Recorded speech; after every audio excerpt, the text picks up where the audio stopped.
He was just a man trying to enjoy a quiet meal when the shouting started. Victor Reed, owner of Westwoods, towered over a frail woman, his voice cutting through the elegant restaurant.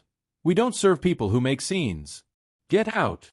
Emma Morgan, thin and pale from months of chemotherapy, clutched her hospital bracelet as tears streamed down her face. The other diners looked away, uncomfortable but unwilling to intervene. What Victor didn't notice was the man watching from the corner table, Keanu Reeves.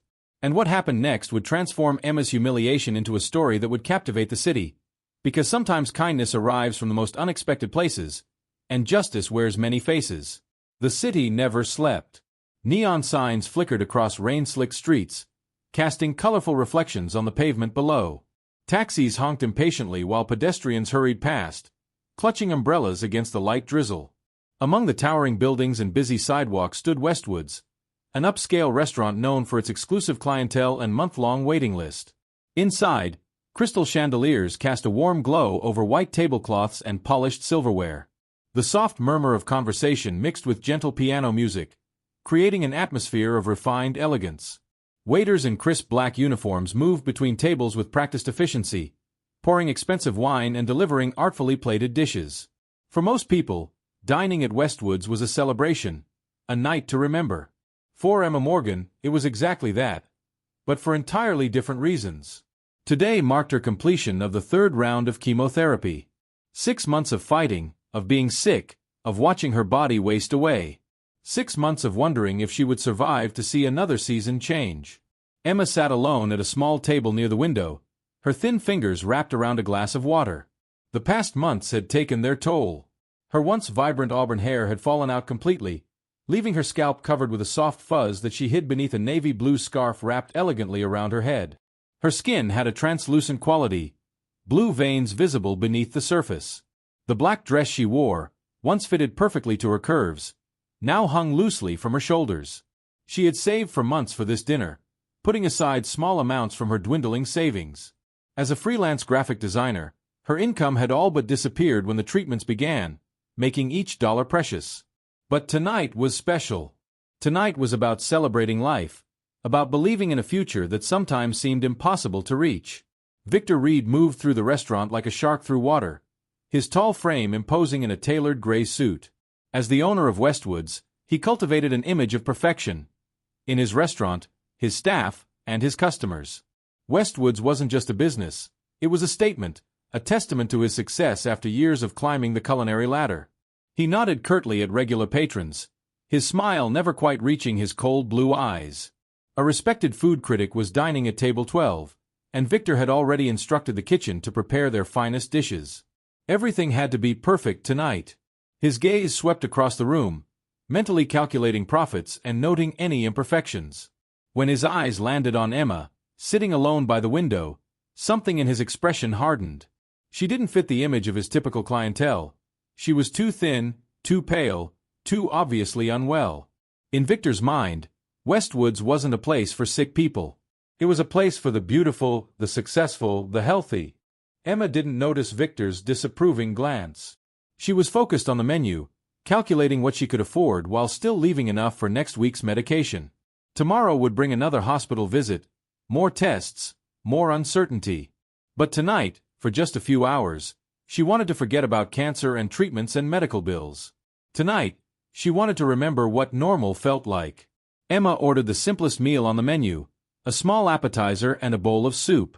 The waiter, a young man named Michael, seemed to notice her fragility and treated her with gentle consideration, making sure her water glass stayed full and bringing extra bread without being asked.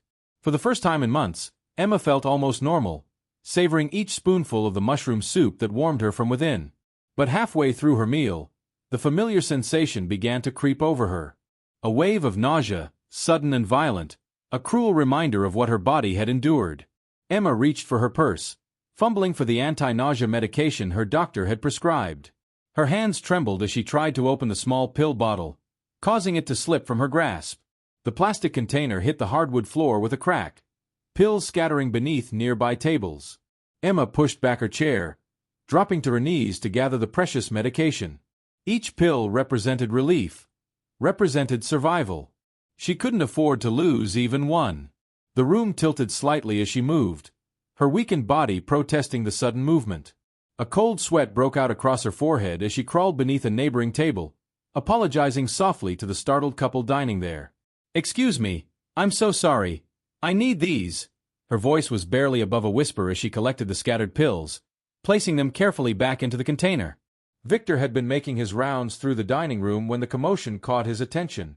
His eyes narrowed as he saw Emma on her hands and knees, disrupting the elegant atmosphere he worked so hard to maintain. Without hesitation, he strode across the room, lips pressed into a thin line of disapproval. "What is going on here?" His voice was sharp, cutting through the hushed conversations of nearby diners. All eyes turned toward the scene unfolding by the window. Emma looked up, her face pale and clammy. "I'm sorry, my medication, I dropped it." She clutched the pill bottle in her hand, still missing several tablets that had rolled further away. Victor didn't offer to help. Instead, he stood over her, his imposing figure casting a shadow across her hunched form. "This is unacceptable behavior in my restaurant." His voice carried across the now silent dining room. "If you're too ill to dine properly, you shouldn't be here at all." Emma struggled to her feet, leaning against the table for support. "Please, I just need a moment. I'm not feeling well. That much is obvious." Victor cut her off, his tone dismissive and cold. "And that's exactly the problem. People come to Westwoods for an experience. They don't pay hundreds of dollars to watch someone be sick all over the place." The cruelty of his words hung in the air. Several diners shifted uncomfortably in their seats, but no one spoke up. The restaurant's atmosphere had transformed from warm elegance to cold discomfort in a matter of moments. Michael, the young waiter, stepped forward hesitantly. "Mr. Reed, perhaps I could help Miss Morgan to the restroom." Victor turned his icy gaze toward the waiter. "You can help her to the door. She's leaving." Emma's face flushed with humiliation. "Please, I've already ordered. I've been saving for months to eat here." "And now you're making a scene," Victor replied, gesturing toward the front entrance. "I have a business to run.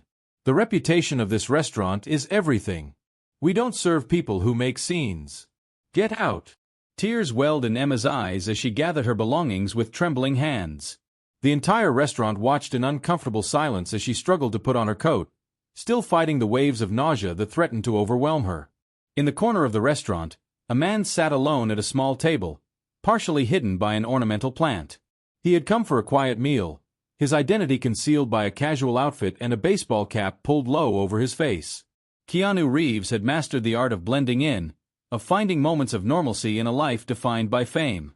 But what he was witnessing now made it impossible to remain a passive observer. His dark eyes followed the scene, taking in every detail: the woman's frailty, the hospital bracelet still visible on her wrist, the owner's callous disregard for basic human dignity. He saw the other diners, their discomfort evident but their silence complicit. He noticed the young waiter's conflicted expression, caught between helping Emma and keeping his job. As Emma made her way toward the door, unsteady on her feet, Keanu felt something stir within him. It wasn't just sympathy for the woman's situation or anger at the owner's cruelty. It was a deep-seated belief that moments like these defined who we were as people. The choices we made when faced with injustice revealed our true character.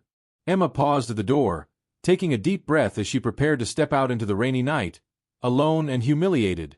The medication bottle still clutched in her hand, she stood with as much dignity as she could muster, refusing to let the restaurant owner see her completely broken. What happened next would change everything. For Emma, for Westwoods, and for everyone who witnessed it. Keanu rose from his table, leaving behind half-finished food and a generous tip. Moving with quiet purpose, he crossed the restaurant floor, his presence still unnoticed by most of the patrons focused on the uncomfortable scene unfolding by the door. Emma stood there, one hand pressed against the wall for support, the other still clutching her medication. "Excuse me." Keanu's voice was calm but carried unmistakable authority. The entire restaurant fell silent as all eyes turned toward him. "I believe this woman needs help, not humiliation." Victor's face registered first surprise, then annoyance at this unexpected intervention. "This doesn't concern you, sir. We have certain standards at Westwoods." Keanu moved to Emma's side, placing a steadying hand on her elbow. Up close, the exhaustion etched into her face was even more apparent. The dark circles under her eyes, the hollow cheeks, the quiet determination of someone fighting a battle most couldn't imagine. "I think your standards need reconsidering," Keanu replied, his voice level but his eyes hard. "True excellence isn't measured by how you treat your VIPs. It's how you treat those who need compassion." The restaurant remained utterly silent. A few patrons began to shift uncomfortably, recognition dawning on their faces as they realized who was speaking. Victor's expression changed subtly as he too began to recognize the man standing before him. "Mr. Reeves, I had no idea you were dining with us tonight." Victor's tone transformed immediately, smooth and ingratiating.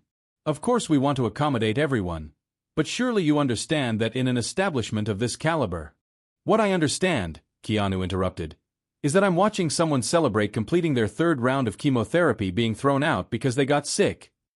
He gestured toward the hospital bracelet still on Emma's wrist. "Is that the story you want associated with Westwoods?" Victor's face flushed. Several diners had their phones out now, the scene no longer private. What had started as one woman's humiliation was rapidly becoming a public relations disaster. "Perhaps there's been a misunderstanding," Victor attempted to backpedal, his smile strained. "We certainly wouldn't want Ms. Morgan," Emma supplied quietly, her voice still weak. "Emma Morgan. We wouldn't want Ms. Morgan to leave without finishing her meal," Victor continued smoothly. "Please, allow us to serve you both at my personal table." Keanu looked at Emma, whose face had grown even paler. "I don't think Ms. Morgan feels like staying," he said quietly. Then, addressing her directly, "Would you like me to help you find a taxi home?" Emma nodded gratefully, unable to speak through the wave of emotions threatening to overwhelm her. Relief, gratitude, and lingering humiliation all mixed together. As Keanu guided her toward the door, Victor made one last attempt to salvage the situation. "Mr. Reeves, please allow me to comp your meal this evening, and perhaps we could arrange for you to return." Keanu paused, looking back at the restaurant owner. "What's your name?" "Victor Reed. I own Westwoods." "Well, Mr. Reed, I won't be returning to a restaurant that values appearance over humanity." His gaze swept across the dining room, taking in the uncomfortable expressions of the other patrons, the staff frozen in place, uncertain how to react. "And I have a feeling I won't be the only one." As they stepped outside into the cool night air, Emma took a deep, shaky breath. The rain had stopped, leaving the streets glistening under the city lights. Keanu flagged down a taxi, still supporting Emma with a gentle hand on her arm. "Thank you," she whispered, finally looking up to meet his eyes directly. "I don't know what to say." "You don't need to say anything," Keanu replied. "No one should be treated that way, especially not when they're fighting so hard already." He opened the taxi door for her. "Would you mind if I made sure you get home safely?" Inside Westwoods, the atmosphere had shifted dramatically. Whispers spread from table to table as patrons discussed what they had witnessed. Several diners requested their checks, no longer interested in finishing their meals. The staff exchanged glances, their discomfort evident. Victor stood in the middle of the dining room, his face flushed with anger and embarrassment. He didn't realize it yet, but the evening's events had set in motion a chain reaction that would change everything. For him, for Emma, for Westwoods, and for a Hollywood star who had simply wanted a quiet dinner but found himself unable to ignore an injustice. The taxi ride to Emma's apartment was quiet. She sat with her hands folded in her lap, still processing the evening's events. Keanu respected her silence, understanding that humiliation often required space to heal. When they arrived at her building, a modest apartment complex on the east side of the city, he paid the driver and helped her to the entrance. "I can manage from here," Emma said, her voice stronger now that she was away from the restaurant. She looked up at him, recognition finally registering fully in her eyes. "You're Keanu Reeves." He smiled slightly. "Tonight I'm just someone who couldn't watch that happen." Emma fumbled in her purse for her keys, struggling to maintain her composure. "I've been saving for months to eat there. Just wanted one normal night, you know? Something to celebrate finishing this round of treatment." Her voice cracked slightly. "I didn't expect it to become a spectacle." Keanu nodded, understanding the desire for normalcy in a life upended by illness. "Would you tell me about your treatment? If you don't mind." Something in his genuine interest broke through Emma's carefully constructed walls. Standing in the dimly lit entrance of her apartment building, She found herself telling this stranger about her diagnosis 8 months ago, about leaving her job when the fatigue became too much, about the mounting medical bills and the uncertainty of her future. He listened without interruption, his attentiveness giving her the space to voice fears she normally kept hidden. "The worst part isn't even the physical stuff," she admitted. "It's how people look at you, or don't look at you. Like tonight. Everyone saw what was happening, but no one said anything." "People are afraid of what they don't understand," Keanu replied. "And they're afraid of being powerless in the face of suffering." Before leaving, he gave her his personal number, telling her to call if she needed anything. Emma didn't expect to use it. Celebrities offered help in moments of compassion but rarely meant for you to actually reach out. Still, the gesture itself was kindness enough. The following morning, Keanu sat across from his longtime business advisor, Aiden, in a downtown office. Sunlight streamed through large windows, illuminating the sleek furniture and modern art that adorned the walls. Keanu recounted the previous night's events, his usual calm demeanor giving way to a rare intensity. "I can't stop thinking about it, Aiden. The way she was treated, the way everyone just watched. That restaurant has a reputation for excellence, but what does that even mean if they treat people that way?" Aiden leaned back in his chair, fingers steepled. "Westwoods is actually one of several properties owned by Victor Reed. He's built quite a restaurant empire over the past decade." "Not by being kind, apparently," Keanu remarked. "No," Aiden agreed, reaching for his tablet. He pulled up several articles, turning the screen toward Keanu. In fact, Westwoods has had several complaints from former employees about toxic workplace culture. The turnover rate is remarkably high. The only reason Reed hasn't faced more scrutiny is because he's powerful enough to bury negative press.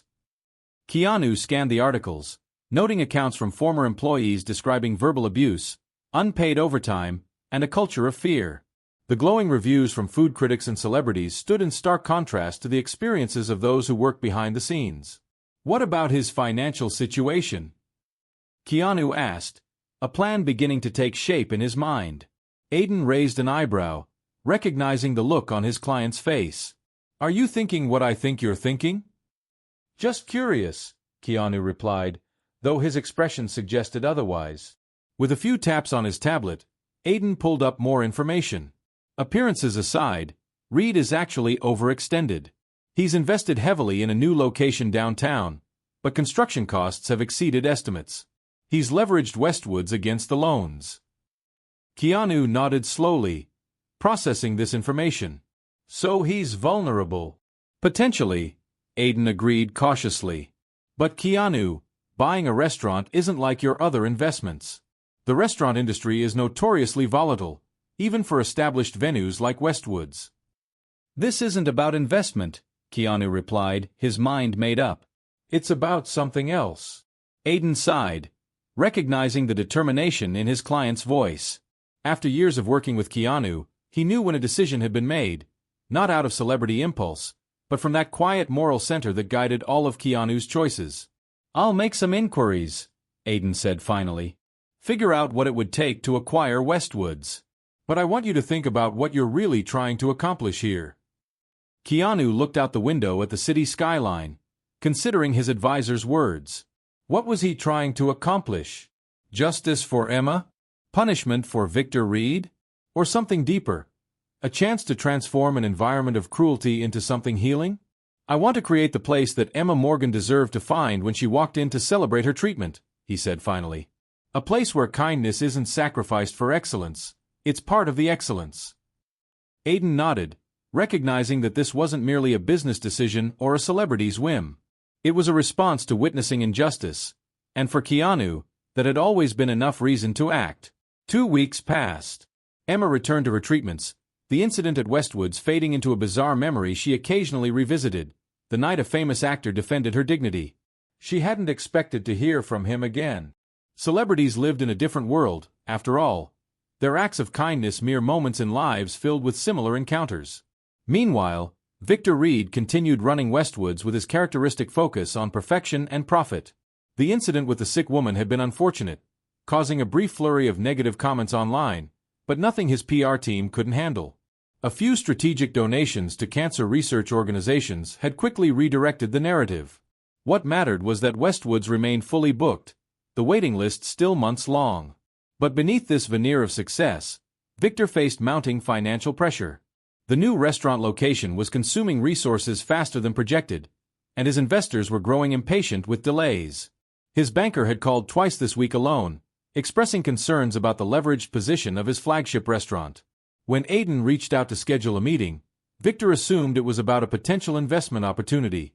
The business advisor represented numerous wealthy clients looking for prestigious ventures to add to their portfolios. Perhaps this was the solution to his current cash flow problems. The meeting took place in Victor's office above Westwoods, a space designed to intimidate. Dark wood paneling, awards displayed prominently, and floor-to-ceiling windows overlooking the busy street below. Victor greeted Aiden with practiced charm, offering expensive scotch and comfortable seats. "I appreciate you taking the time to meet," Aiden began, declining the scotch. "I represent a client who has expressed interest in acquiring Westwoods." Victor nearly choked on his drink.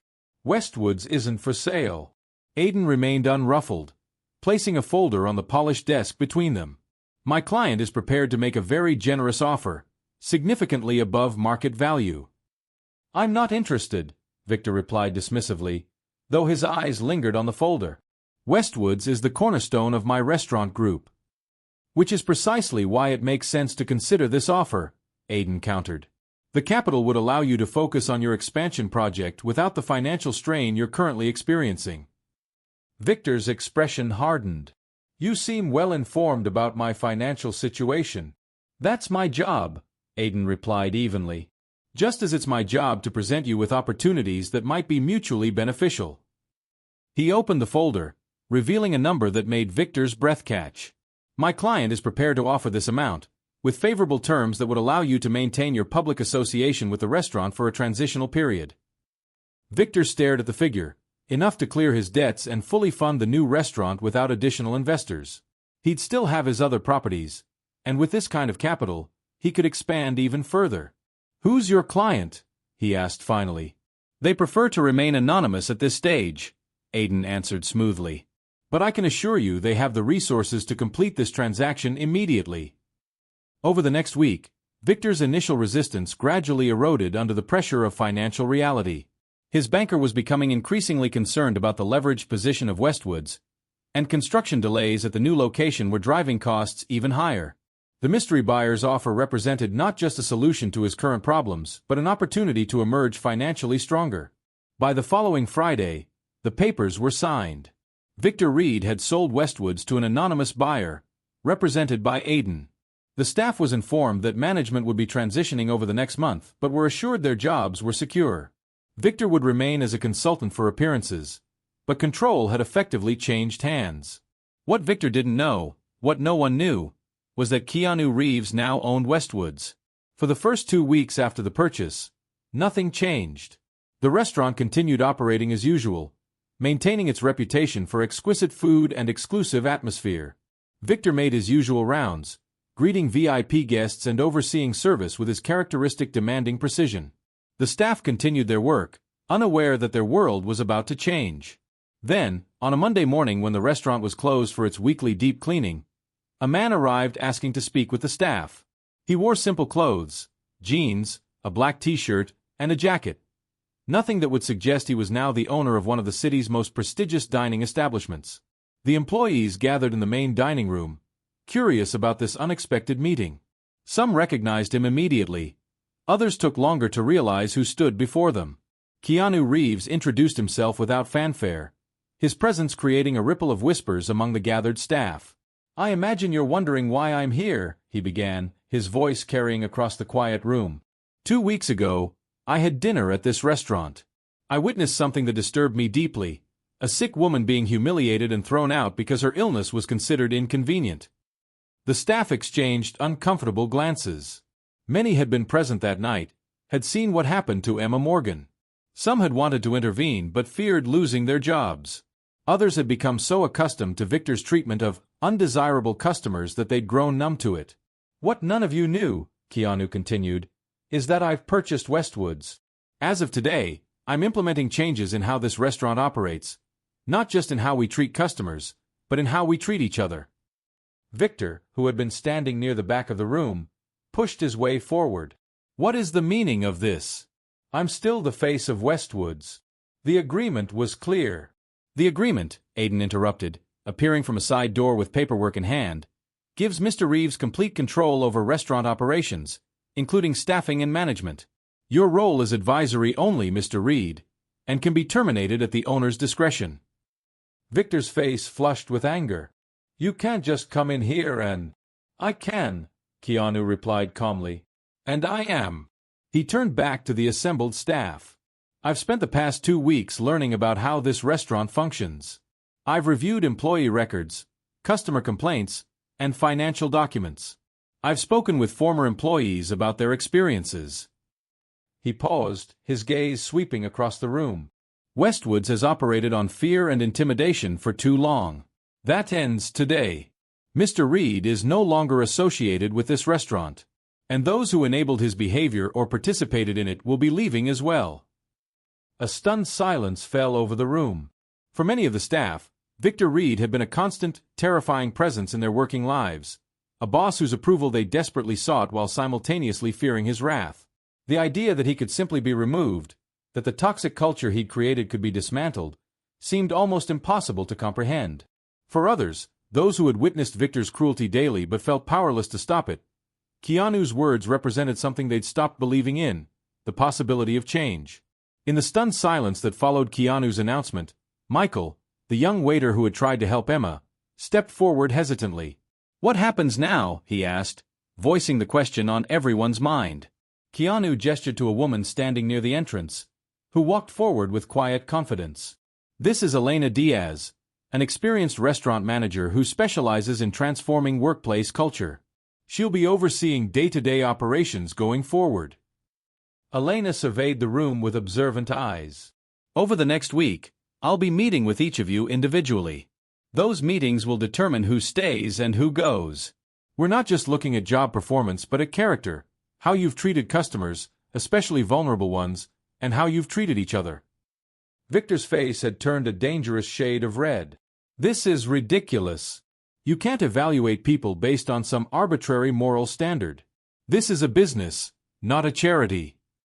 "That's exactly the thinking that's going to change," Keanu replied evenly.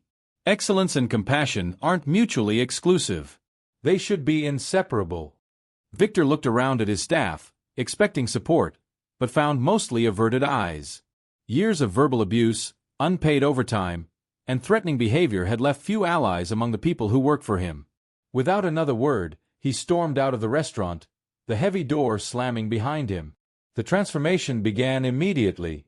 Elena set up in Victor's former office, methodically interviewing each staff member. Some interviews lasted only minutes, ending with gentle but firm dismissals. Others stretched on for hours, delving into the complex dynamics that had allowed Victor's toxic culture to flourish. Michael discovered during his interview that he had been scheduled for termination 3 times by Victor, saved only by the intervention of the head chef who valued his work ethic. The sous chef confessed tearfully that she had been stealing food to give to a homeless shelter, risking her job because Victor had forbidden donating even untouched leftovers. The hostess revealed that she had been instructed to seat undesirable guests, those who didn't fit Victor's image of the ideal customer, in the worst locations or claimed the restaurant was fully booked. By the end of the week, nearly half the staff had been let go, primarily managers and senior servers who had enforced Victor's cruel policies or directly participated in the mistreatment of others. Those who remained were people who had shown small acts of resistance or kindness within an oppressive system. The dishwasher who slipped extra bread to hungry bussers, the bartender who made mocktails with the same care as cocktails for non-drinking guests, the line cook who had fought to keep quality high even when Victor pushed for cutting corners. Keanu was present throughout this process, not as a celebrity making a vanity purchase but as someone deeply invested in creating meaningful change. He sat in on interviews, helped clear out the private dining room that Victor had filled with hunting trophies, and even washed dishes one evening when they were short-handed. During this time, Keanu also reached out to Emma Morgan. Their initial meeting at her apartment was brief but significant. He explained what had happened with Westwoods, asking if she would be willing to consult on making the restaurant more accessible and comfortable for people undergoing medical treatment. "I don't know anything about restaurants," Emma protested, bewildered by the request. "But you know everything about what it feels like to be excluded because of your illness," Keanu replied. That perspective is exactly what we need. Reluctantly, Emma agreed to visit the restaurant during its closure for renovation. Walking through the empty space that had been the site of her humiliation was difficult, but with each suggestion she offered, more comfortable seating, a quiet area for guests who might need a moment to themselves, staff training on how to discreetly assist guests with medical needs, she reclaimed some of the dignity that had been stripped from her that night. The physical transformation of Westwoods was as significant as its cultural one. The intimidating, dark interior was opened up, with walls removed to create a warmer, more welcoming space. The lighting was adjusted to be flattering but not harsh, making everyone look their best without creating the shadows that had hidden so much of what happened under Victor's reign. The formerly stiff, uncomfortable chairs were replaced with seating designed for actual comfort rather than aesthetic perfection. The menu underwent a similar evolution. The new head chef, promoted from within after the previous one departed with Victor, was given freedom to create dishes that were both exquisite and nourishing. The pretentiousness that had characterized Westwood's offerings gave way to thoughtfully prepared food that honored high culinary standards while remaining accessible. "We're not dumbing it down," Elena explained during a staff meeting. "We're making it real. Food should bring joy, not anxiety." Perhaps the most significant transformation was in the staff themselves. Without Victor's oppressive presence, people began to relax, to show their authentic selves, to take genuine pride in their work rather than performing out of fear. Laughter could be heard in the kitchen now. Servers collaborated instead of competing. Training focused not just on technical skills but on emotional intelligence, reading guests' needs, accommodating differences, creating an environment where everyone felt valued. 5 weeks after Keanu's announcement, the restaurant was ready to reopen. The name had changed from Westwoods to the Window Table, a reference to where Emma had been seated on that fateful night, but also a nod to the restaurant's new mission, offering everyone the best experience, not just those deemed worthy by appearance or status. The night before the public reopening, Keanu hosted a private event. The guests included current and former staff members who had suffered under Victor's management, along with patients from the oncology center where Emma received treatment. The evening was designed not as a celebrity showcase but as a healing experience, a reclaiming of space, a demonstration that environments could be transformed from places of exclusion to places of belonging. Emma arrived early, still uncertain about her role in all this. She found Keanu in the kitchen, talking with the staff as they prepared for the evening.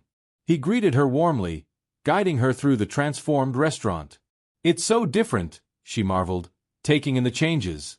"I wouldn't recognize it as the same place." "That's the idea," Keanu replied. "We're not trying to improve Westwoods. We're creating something entirely new." As the evening progressed, Emma found herself drawn into conversations with other patients, sharing stories of their treatments, their struggles, and their small victories. For perhaps the first time since her diagnosis, she felt her illness wasn't something to hide or overcome but simply one part of her complex humanity, neither defining her nor diminishing her worth. Near the end of the evening, Keanu gathered everyone's attention. The restaurant had fallen silent as he stood in the center of the room, his usual camera-shy nature momentarily set aside for something more important than personal comfort. "Tonight isn't just about a restaurant reopening," he began. "It's about recognizing that we all have the power to transform spaces. Physical spaces, yes, but also the invisible spaces between us. The spaces where we choose cruelty or kindness, exclusion or belonging." He gestured toward Emma and the other patients. "These individuals show incredible courage every day, fighting battles most of us can't see. The least we can do is create environments where that fight doesn't have to include battling for basic dignity." As Keanu spoke, Emma realized something profound was happening, not just in this restaurant, but in herself. The humiliation she had experienced that night was being transformed into something powerful, something healing, not just for her, but potentially for countless others who would never know her name but might benefit from the changes her experience had inspired. News of the Window Table's opening spread quickly through the city.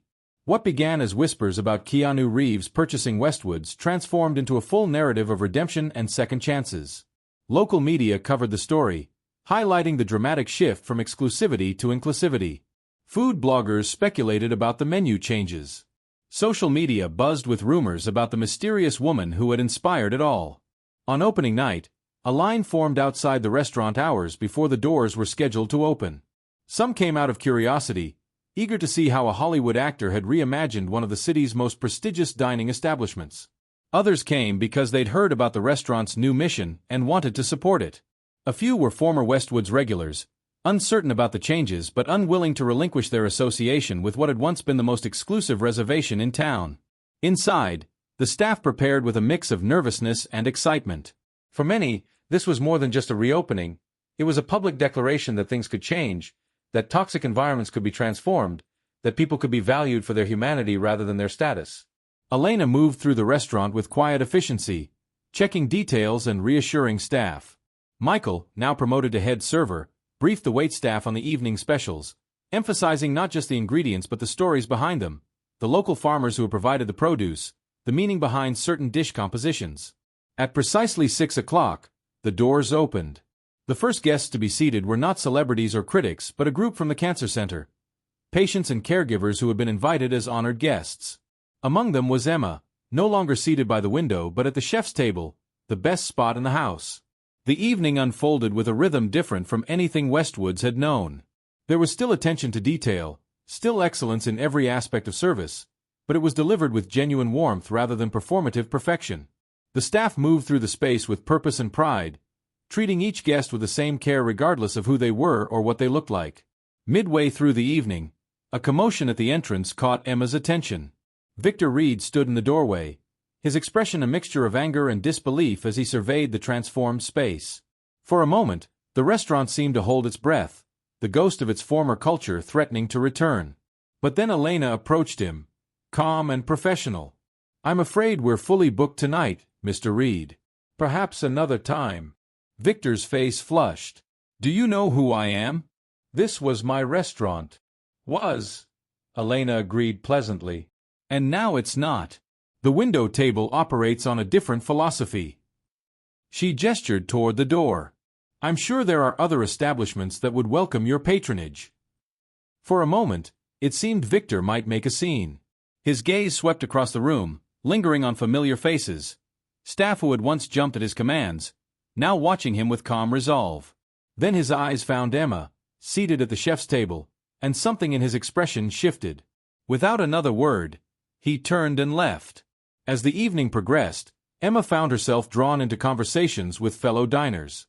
For the first time in months, she wasn't defined by her illness but seen as a complete person with thoughts, opinions, and value beyond her medical status. The chef personally served her table, explaining each dish with passion and purpose, treating her not with pity but with respect. Near the end of the night, Keanu made a brief appearance, moving through the restaurant not as a celebrity owner but as someone genuinely interested in the experience of each guest. When he reached Emma's table, he sat beside her for a moment, both of them watching the vibrant, welcoming space they had somehow created together. "How does it feel?" he asked quietly. Emma considered the question, looking around at the diverse crowd enjoying their meals, at the staff moving with confidence and joy, at the space that had once been the site of her humiliation now transformed into something healing.